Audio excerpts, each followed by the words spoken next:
당신은 아마도 이미 이런 순간을 여러 번 겪어왔을 것이다.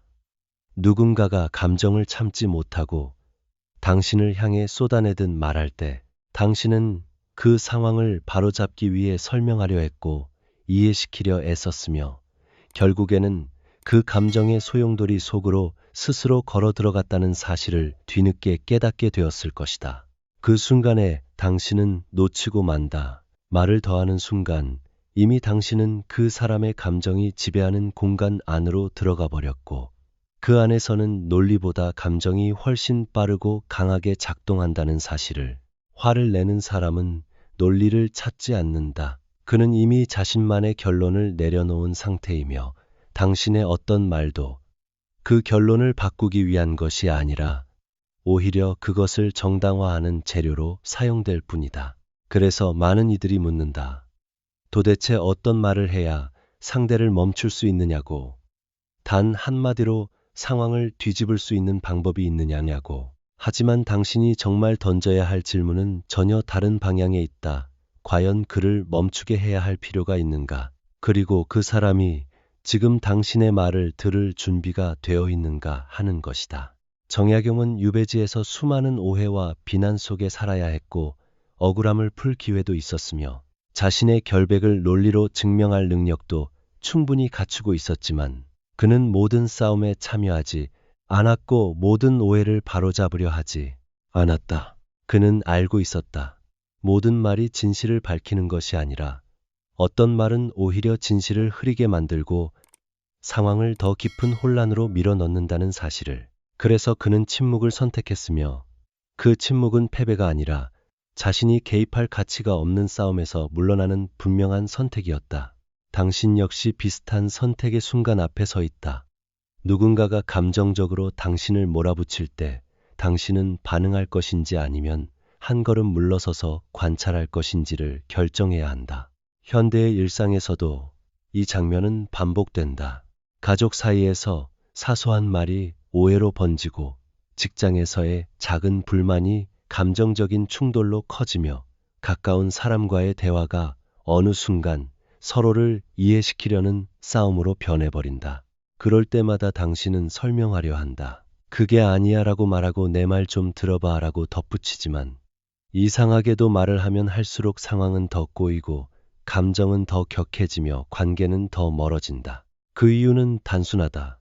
상대는 지금 이해하려는 상태가 아니라 자신의 감정을 쏟아내려는 상태에 있기 때문에 당신의 말은 전달되지 않고 단지 부딪히기만 할 뿐이다.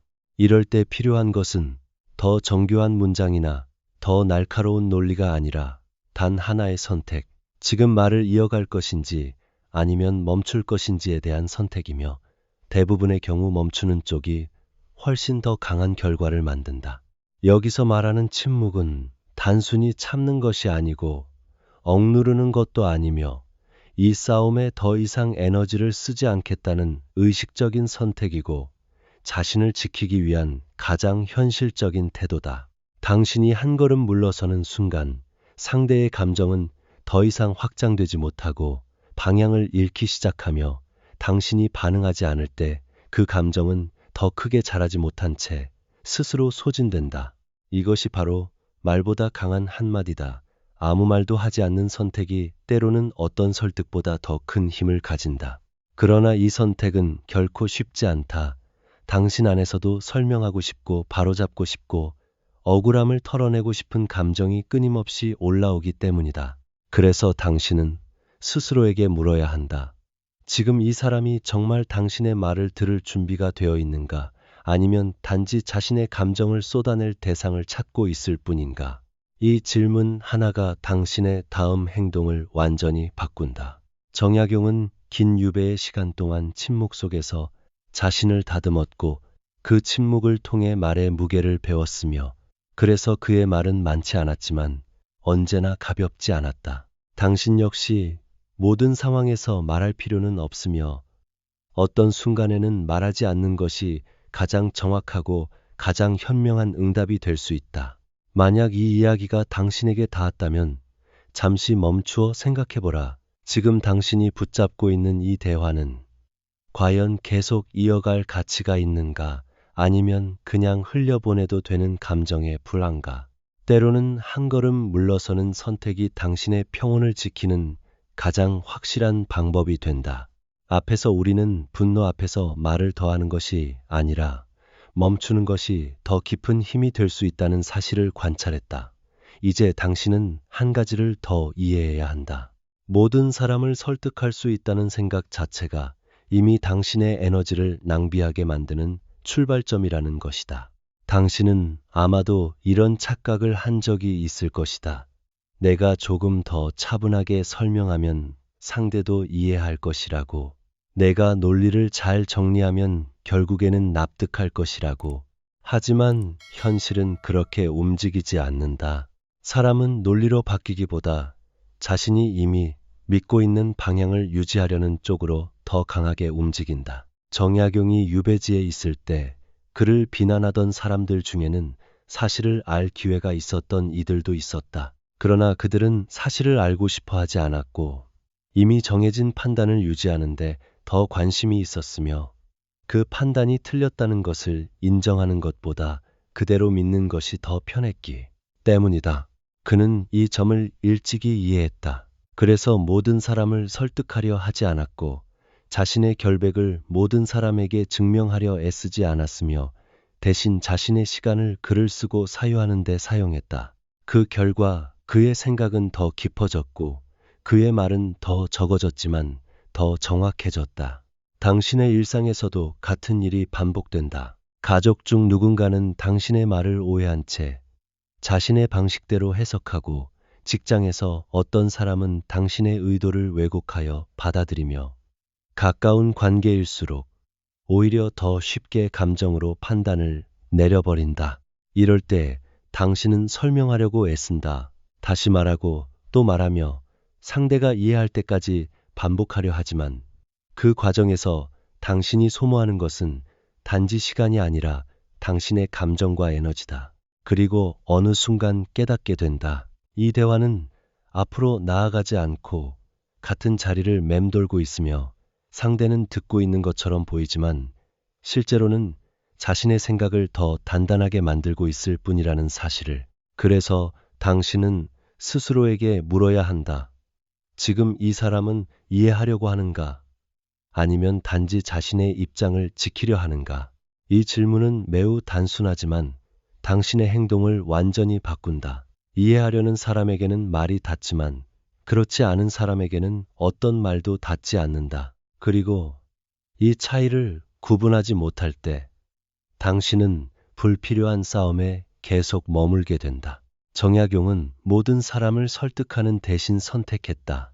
누구에게 말을 건넬 것인지, 어떤 대화에 참여할 것인지, 그리고 어떤 오해는 그대로 두어도 괜찮은 것인지에 대해 분명한 기준을 세웠다.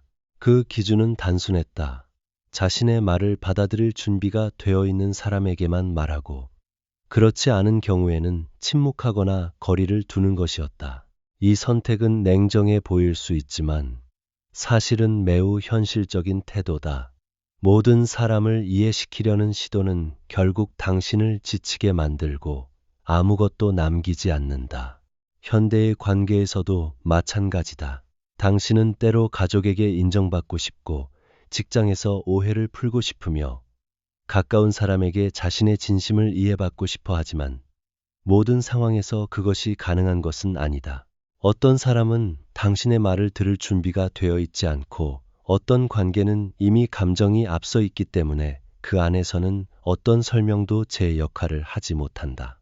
이때 당신이 할 수 있는 가장 현명한 선택은 더 나은 말을 찾는 것이 아니라 말을 줄이는 것이며 설득하려는 노력을 멈추고 상황을 있는 그대로 받아들이는 것이다. 이것은 포기가 아니라 구분이다. 당신의 에너지를 어디에 사용할 것인지에 대한 분명한 선택이며 그 선택이 쌓일수록 당신은 점점 더 안정된 상태를 유지하게 된다. 그러니 다시 한번 스스로에게 물어보라. 지금 이 사람은 정말 당신의 말을 들을 준비가 되어 있는가? 아니면 이미 결론을 내려놓은 채 당신을 끌어들이고 있는가? 만약 후자라면 당신은 더 이상 그 대화 안에 머물 필요가 없다. 한 걸음 물러서고 말을 줄이며 그 상황이 스스로 지나가도록 두는 것이 오히려 더 많은 것을 지키는 길이 된다. 이것이 당신이 배워야 할 두 번째 기준이다. 모든 사람을 설득할 필요는 없으며 모든 대화에 참여할 필요도 없다는 사실이다. 앞에서 우리는 모든 사람을 설득할 필요가 없다는 사실을 확인했다. 이제 당신은 한 걸음 더 나아가 이해해야 한다. 말은 많을수록 힘을 잃고 오히려 줄어들수록 무게를 갖게 된다는 단순하지만 자주 잊히는 원리를. 사람들은 흔히 더 많이 설명하면 더 잘 전달될 것이라고 믿지만 실제로는 그 반대의 경우가 훨씬 많다. 말이 길어질수록 핵심은 흐려지고 상대는 당신의 의도를 따라오기보다 자신의 해석을 덧붙이기 시작한다. 그리고 결국 당신이 하고 싶었던 말은 희미해지고 감정만 남는다. 정약용은 유배지에서 수많은 글을 남겼지만 그의 글에는 불필요한 장식이 없었고 감정은 늘 과장하지 않았으며 오직 필요한 말만을 남기는 절제가 있었다. 그는 말이 많아질수록 진실이 약해질 수 있다는 것을 알고 있었기 때문에 표현을 줄이고 의미를 남기는 방식을 택했다. 그의 편지와 기록을 보면 길지 않은 문장 속에 상황을 정확히 꿰뚫는 힘이 담겨 있는데 그것은 그가 말을 아껴왔기 때문에 가능했던 결과였다. 그는 감정을 쏟아내는 대신 생각을 다듬었고 그래서 그의 말은 적지만 가볍지 않았다. 당신의 일상에서도 같은 장면이 반복된다.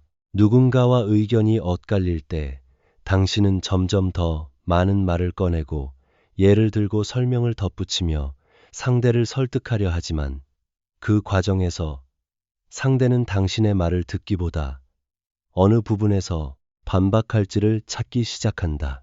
특히 감정이 개입된 대화일수록 말은 더 빠르게 늘어나고 그만큼 더 빠르게 힘을 잃는다. 당신은 점점 더 많은 에너지를 쓰지만 상황은 나아지지 않고 오히려 더 복잡해지며 관계는 더 피곤해진다. 그래서 어떤 경우에는 긴 설명보다 짧은 한마디가 더 큰 힘을 가진다. 혹은 그 한마디조차 하지 않는 것이 가장 정확한 선택이 되기도 한다. 여기서 중요한 것은 무엇을 말할 것인가가 아니라 얼마나 줄일 것인가다. 당신의 말이 줄어들수록 상대는 더 이상 붙잡을 재료를 잃고 대화의 흐름은 자연스럽게 느려지거나 멈추게 된다. 이것이 바로 절제된 한마디의 힘이다. 그것은 상대를 이기기 위한 기술이 아니라 상황을 더 이상 확대하지 않기 위한 선택이며 당신의 에너지를 지키기 위한 방법이다. 현대의 관계에서도 이 기준은 그대로 적용된다. 가족과의 대화에서 불필요한 설명을 줄이고 직장에서의 논쟁에서 말을 아끼며 가까운 사람과의 갈등 속에서도 모든 것을 해명하려 하지 않는 태도는 당신을 훨씬 덜 소모되게 만든다. 당신은 때로 오해를 풀어야 한다고 느끼고 모든 것을 분명하게 밝혀야 한다고 생각하지만 현실에서는 모든 오해가 해명될 필요는 없으며 모든 감정이 정리될 필요도 없다. 오히려 지나치게 설명하려 할수록 상대는 더 많은 틈을 발견하고 그 틈을 통해 대화는 다시 감정의 영역으로 끌려 들어간다. 그래서 당신은 스스로에게 물어야 한다. 지금 내가 하려는 이 말은 정말 필요한가? 아니면 단지 나의 불편함을 덜기 위한 것인가? 이 질문은 당신의 말을 줄이게 만든다. 그리고 그 줄어든 말 속에서 오히려 더 명확한 의도가 드러난다. 정약용이 보여준 절제는 단순한 침묵이 아니라 선택된 표현이었고 필요할 때만 말하고 그 외에는 남겨두는 태도였으며 그것이 그의 사유를 더욱 깊게 만들었다. 당신도 같은 선택을 할 수 있다. 모든 상황에서 설명하려 하지 않고 필요한 만큼만 말하며 나머지는 흘려보내는 것. 그것이 결국 당신의 평온을 지키는 방식이 된다. 그러니 다시 한번 생각해보라. 지금 당신이 붙잡고 있는 이 말은 정말 꺼내야 하는가 아니면 잠시 내려놓아도 되는 것인가? 말을 줄이는 순간 당신의 세계는 더 조용해지고 그 조용함 속에서 비로소 본질이 드러나기 시작한다. 앞에서 우리는 말을 줄이는 것이 단순한 절제가 아니라 상황을 바꾸는 선택이라는 점을 살펴보았다. 이제 당신은 한 가지 더 깊은 층위를 이해해야 한다. 사람의 말이 아니라 그 이면의 감정을 읽을 수 있을 때 비로소 당신의 반응이 달라진다는 사실을. 사람은 언제나 말하는 그대로를 전달하지 않는다. 특히 분노의 순간에는 더욱 그렇다. 겉으로는 비난처럼 들리는 말도 그 안에는 불안이나 두려움 혹은 인정받고 싶다는 욕구가 섞여 있을 수 있다. 그러나 대부분의 사람들은 그 감정을 직접 표현하지 못하고 대신 공격적인 언어로 바꾸어 내보낸다. 정약용은 유배지에서 다양한 사람들을 만났고 그 속에서 인간의 감정이 어떻게 드러나는지를 조용히 관찰했다. 그는 표면적인 말에 휘둘리지 않고 그 사람의 상황과 처지를 함께 바라보려 했으며 그 덕분에 감정에 휩쓸리지 않고 일정한 거리를 유지할 수 있었다. 그는 상대의 말보다 그 말이 나오게 된 배경을 보았고 그래서 불필요한 충돌을 피할 수 있었으며 때로는 아무 말도 하지 않는 것이 가장 적절한 대응이라는 결론에 도달했다. 당신의 일상에서도 같은 원리가 적용된다. 누군가가 당신에게 날카로운 말을 던질 때 그 말 자체에 반응하기 시작하면 당신 역시 감정의 흐름 속으로 들어가게 되고 결국 같은 방식으로 대응하게 된다. 그러나 한 걸음 떨어져서 바라보면 다른 것이 보인다. 그 사람이 왜 그런 말을 했는지, 지금 어떤 상태에 있는지, 무엇을 숨기고 있는지에 대한 단서가 조금씩 드러난다. 예를 들어 가족 중 누군가가 사소한 일에 과하게 화를 낸다면 그것은 단순히 그 상황 때문이 아니라 그 사람이 이미 다른 곳에서 쌓인 감정을 가지고 있기 때문일 수 있고, 직장에서 동료가 공격적으로 말한다면 그것은 당신을 향한 감정이 아니라 자신의 불안을 감추기 위한 방식일 수도 있다. 이것을 이해하는 순간 당신의 반응은 달라진다. 당신은 더 이상 그 말에 직접적으로 맞서려 하지 않고 그 감정의 흐름이 스스로 지나가도록 두는 쪽을 선택하게 된다. 여기서 중요한 것은 상대를 이해하려 애쓰라는 것이 아니라 불필요하게 휘말리지 않기 위한 거리를 확보하는 것이다. 감정을 읽는다는 것은 공감하기 위한 것이 아니라 대응을 줄이기 위한 판단이다. 그래서 당신은 스스로에게 물어야 한다. 지금 내가 반응하려는 이 말은 정말 나를 향한 것인가? 아니면 그 사람 안에 쌓여있는 무언가의 표현일 뿐인가? 이 질문은 당신을 멈추게 한다. 그리고 그 멈춤 속에서 당신은 선택할 수 있게 된다. 반응할 것인지 아니면 그대로 두고 지나가게 할 것인지. 정약용이 보여준 태도는 단순히 침묵하는 것이 아니라 상황을 읽고 불필요한 개입을 줄이는 것이었으며 그것이 그의 삶을 더 안정되게 만들었다. 당신도 같은 방식으로 자신의 에너지를 지킬 수 있다. 모든 말에 반응하지 않고 모든 감정에 끌려가지 않으며 필요한 만큼만 관여하고 나머지는 흘려보내는 것, 그것이 결국 당신을 더 단단하게 만든다. 현대의 관계에서 많은 갈등은 사실 말 때문에 생기는 것이 아니라 감정을 제대로 읽지 못해서 커진다. 그리고 그 감정을 이해하지 못한 채 계속해서 말을 더하면 상황은 점점 더 복잡해진다. 그러니 다시 한번 생각해보라. 지금 당신 앞에 있는 이 말은 그 자체로 받아들여야 하는 것인가? 아니면 그 뒤에 있는 감정을 보고 그냥 지나가도 되는 것인가? 때로는 이해하려 하지 않는 것이 아니라 굳이 개입하지 않는 선택이 더 많은 것을 지켜준다. 그리고 그 선택은 당신의 하루를 훨씬 더 조용하게 만든다. 앞에서 우리는 상대의 말이 아니라 그 이면의 감정을 읽을 때 불필요한 반응을 줄일 수 있다는 점을 살펴보았다. 이제 당신은 한 걸음 더 나아가야 한다.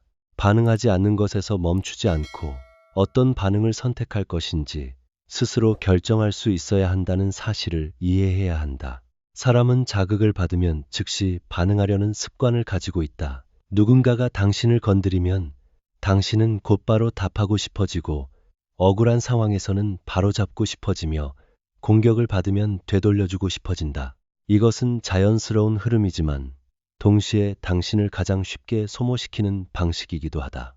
반정약, 정약용은 유배지에서 수많은 부당한 상황을 마주했지만 그때마다 즉각적으로 반응하지 않았고 감정이 올라오는 순간에도 그것을 바로 밖으로 꺼내지 않았다.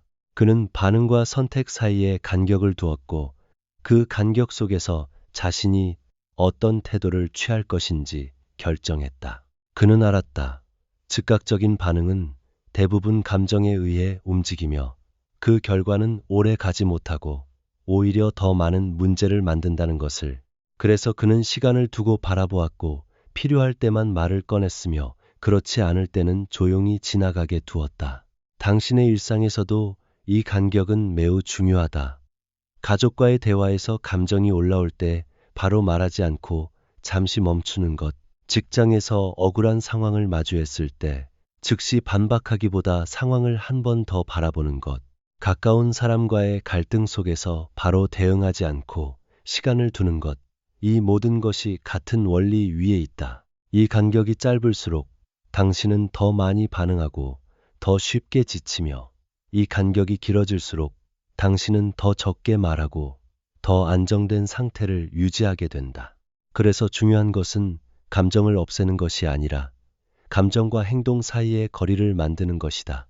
그 거리가 생기는 순간 당신은 더 이상 자동으로 반응하지 않고 스스로 선택할 수 있는 위치에 서게 된다. 이때 당신은 스스로에게 물어볼 수 있다. 지금 내가 하려는 반응은 정말 필요한가? 아니면 단지 순간적인 감정의 흐름일 뿐인가? 이 질문은 당신을 늦추고 그 늦춤 속에서 당신은 더 나은 선택을 하게 된다. 때로는 말을 줄이고, 때로는 침묵을 선택하며, 때로는 아무 일도 없었던 것처럼 지나가게 두는 것, 이것이 바로 선택된 반응이다. 현대의 관계에서 많은 갈등은 사실 큰 사건에서 시작되지 않는다. 작은 말 하나, 짧은 반응 하나, 그리고 그 반응이 이어지면서 점점 커지는 것이다. 만약 그 처음의 순간에서 당신이 한 번만 멈출 수 있었다면 그 갈등은 시작되지 않았을 수도 있다. 정약용이 보여준 절제는 단순히 참고 견디는 것이 아니라 반응을 늦추고 선택을 분명히 하는 태도였으며 그것이 그의 삶을 더 단단하게 만들었다. 당신도 같은 선택을 할 수 있다. 모든 자극에 즉시 반응하지 않고 잠시 멈추어 바라보며 그 다음에 어떻게 할지를 스스로 결정하는 것. 이것이 결국 당신의 에너지를 지키는 가장 현실적인 방법이다. 그러니 다시 한번 스스로에게 물어보라. 지금 이 순간 내가 하려는 이 반응은 정말 선택된 것인가? 아니면 단지 습관처럼 튀어나오는 것인가? 이 질문을 반복할수록 당신은 점점 더 적게 반응하게 되고 그만큼 더 많은 것을 잃지 않게 된다. 앞에서 우리는 반응을 늦추고 선택하는 힘에 대해 살펴보았다. 이제 당신은 한 가지 더 현실적인 기준을 받아들여야 한다. 모든 관계를 가까이 둘 필요는 없으며 오히려 적절한 거리를 두는 것이 관계를 유지하는 가장 안정적인 방법이 될 수 있다는 사실을. 사람들은 가까울수록 더 많이 이해해야 한다고 믿고 가까운 사이일수록 더 많은 설명이 필요하다고 생각하지만 실제로는 그 반대의 경우가 더 많다. 거리가 너무 가까워질수록 말은 더 쉽게 상처가 되고 감정은 더 빠르게 부딪히며 작은 오해도 쉽게 커진다. 정약용은 유배지에서 인간관계의 한계를 분명히 보았다. 그는 모든 사람과 깊이 연결되려 하지 않았고 자신이 지켜야 할 선을 넘지 않으려 했으며 필요 이상의 관계에 에너지를 쓰지 않았다. 그 대신 자신이 집중해야 할 일과 사유에 더 많은 시간을 남겨두었다. 그는 알았다. 모든 관계를 유지하려는 시도는 결국 자신을 소모시키고 그 소모 속에서 중요한 것까지 함께 잃게 만든다는 것을. 그래서 그는 관계 속에서도 거리를 유지하는 법을 택했다. 당신의 일상에서도 같은 선택이 필요하다. 가족이라고 해서 모든 말을 다 해야 하는 것은 아니고 가까운 사람이라고 해서 모든 감정을 공유해야 하는 것도 아니며 직장에서의 관계라고 해서 모든 오해를 풀어야 하는 것도 아니다. 어떤 관계는 일정한 거리를 유지할 때 더 오래 지속되고 더 안정적으로 유지된다. 그리고 그 거리는 차가움이 아니라 균형이며 서로를 지키기 위한 방식이다.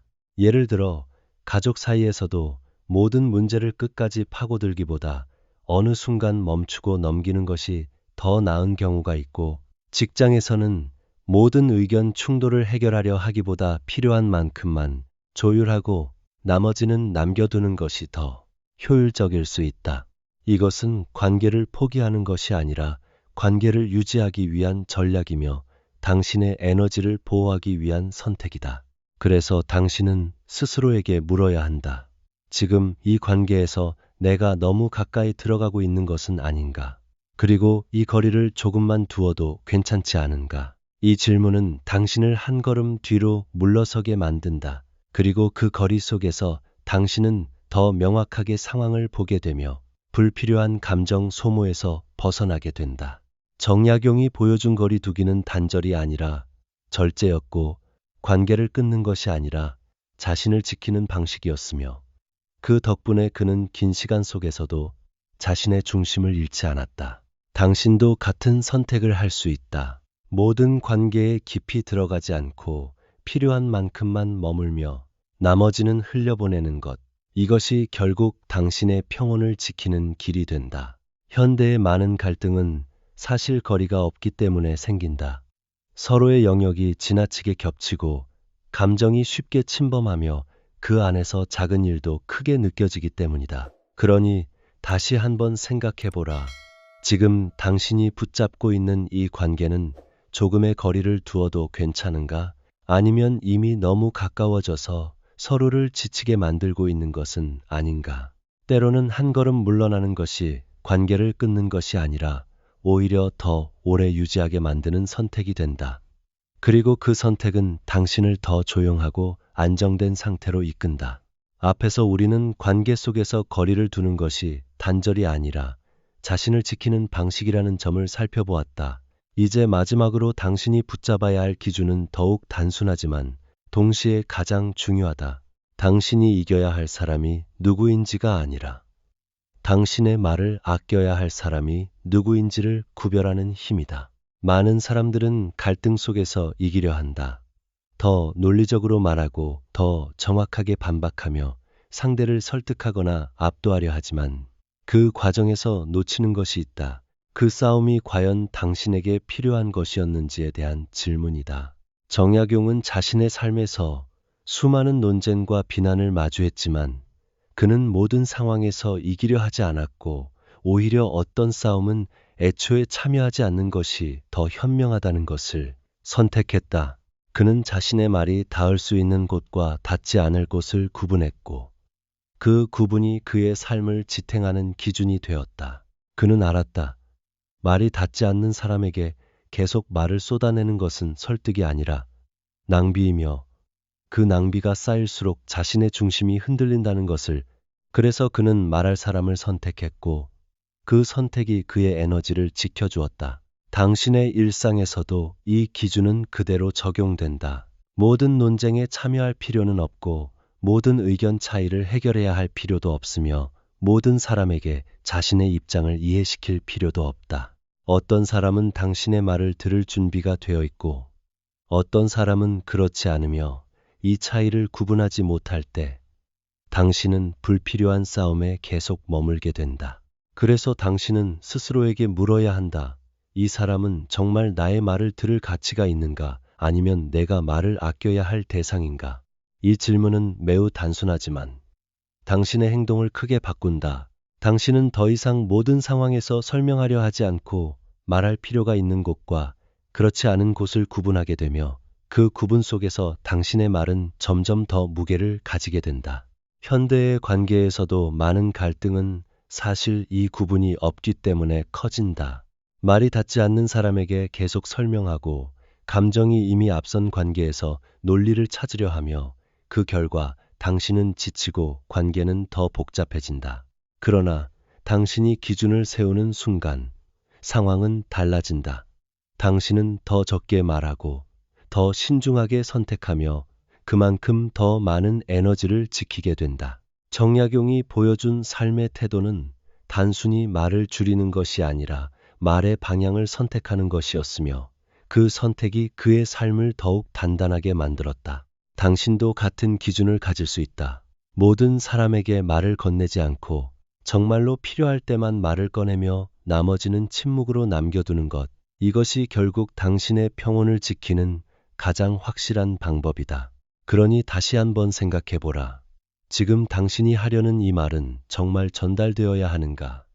아니면 그냥 당신 안에서 머물러도 되는가? 그리고 이 사람은 그 말을 들을 준비가 되어 있는가? 이 질문을 반복할수록 당신은 점점 더 조용해지고 그 조용함 속에서 당신의 말은 점점 더 선명해진다. 결국 당신이 지켜야 할 것은 상대를 이기는 것이 아니라 당신 자신의 평온이며 그 평온은 말의 절제에서 시작된다. 이제 당신은 어느 정도 보았을 것이다. 말로 이기려는 순간 이미 감정의 흐름 안으로 들어간다는 사실을. 그리고 그 안에서는 누구도 진정으로 이기지 못한다는 것을 우리는 앞에서 살펴보았다. 분노 앞에서는 말보다 침묵이 더 강할 수 있고 모든 사람을 설득하려는 시도는 결국 당신을 지치게 만들며 말은 줄어들수록 무게를 얻고 상대의 말이 아니라 그 이면의 감정을 볼 때 비로소 반응이 달라진다는 것을. 그리고 반응을 늦추는 선택과 관계 속에서의 거리. 마지막으로 말을 건넬 사람을 구별하는 기준이 당신을 지키는 방식이라는 것을. 이 모든 것은 하나로 이어진다. 당신의 평온은 얼마나 잘 말하느냐가 아니라 얼마나 잘 멈추느냐에 달려 있다는 사실로. 당신은 이제 선택할 수 있다. 모든 상황에 반응하며 자신을 소모할 것인지 아니면 필요한 순간에만 말을 꺼내고 나머지는 조용히 흘려보낼 것인지. 삶은 모든 것을 해결하라고 요구하지 않는다. 오히려 무엇을 내려놓을 수 있는지를 끊임없이 묻는다. 그리고 그 질문에 답할수록 당신은 점점 더 가벼워진다. 당신이 말을 줄일수록 불필요한 갈등은 줄어들고 당신이 거리를 둘수록 관계는 더 안정되며 당신이 설득을 포기할수록 마음은 더 고요해진다. 그러니 이제 기억하라. 모든 것을 설명하려 하지 않아도 괜찮고 모든 오해를 바로잡지 않아도 괜찮으며 모든 감정에 응답하지 않아도 괜찮다는 것을. 당신이 지켜야 할 것은 상대의 이해가 아니라 당신의 균형이다. 그리고 그 균형은 크고 어려운 선택에서 만들어지는 것이 아니라 아주 작은 순간 말을 할 것인지 멈출 것인지 결정하는 그 찰나에서 시작된다. 조금 덜 말하고 조금 더 바라보며 조금 더 늦게 반응하는 것. 그 단순한 반복이 결국 당신의 삶을 바꾼다. 마지막으로 스스로에게 조용히 물어보라. 지금 이 말이 정말 필요한가? 그 질문 하나면 충분하다. 어떤 진실은 굳이 말하지 않아도 여전히 진실로 남는다.